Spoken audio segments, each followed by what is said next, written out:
വിശുദ്ധ യോഹന്നാൻ എഴുതിയ സുവിശേഷം അദ്ധ്യായം 4 27 മുതൽ 38 വരെയുള്ള വാക്യങ്ങൾ. യേശുവും സമരിയാക്കാരിയും.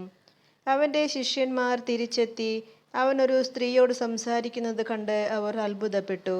എന്നാൽ എന്തു ചോദിക്കുന്നെന്നോ എന്തുകൊണ്ട് അവളോട് സംസാരിക്കുന്നെന്നോ ആരും അവനോട് ചോദിച്ചില്ല. ആ സ്ത്രീയാകട്ടെ കുടം അവിടെ വെച്ചിട്ട് പട്ടണത്തിലേക്ക് പോയി ആളുകളോട് പറഞ്ഞു, ഞാൻ ചെയ്ത കാര്യങ്ങളെല്ലാം എന്നോട് പറഞ്ഞ ഒരു മനുഷ്യനെ നിങ്ങൾ വന്നു കാണുവിൻ. ഇവൻ തന്നെയായിരിക്കുമോ ക്രിസ്തു?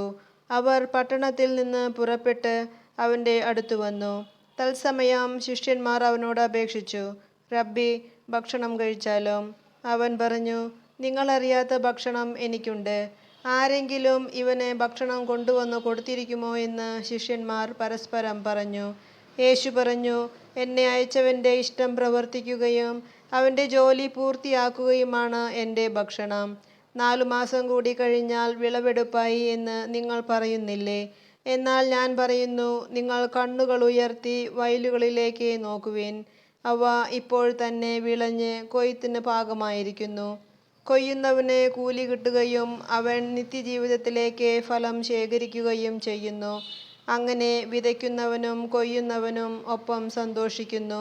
വിതയ്ക്കുന്നത് ഒരുവൻ, കൊയ്യുന്നത് മറ്റൊരുവൻ എന്ന ചൊല്ല് ഇവിടെ സാർത്ഥകമായിരിക്കുന്നു. നിങ്ങൾ അധ്വാനിച്ചിട്ടില്ലാത്ത വിളവു ശേഖരിക്കാൻ ഞാൻ നിങ്ങളെ അയച്ചു. മറ്റുള്ളവരാണ് അധ്വാനിച്ചത്. അവരുടെ അധ്വാനത്തിൻ്റെ ഫലത്തിലേക്ക് നിങ്ങൾ പ്രവേശിച്ചിരിക്കുന്നു. നമ്മുടെ കർത്താവായ മിശിഹായ്ക്ക് സ്തുതി.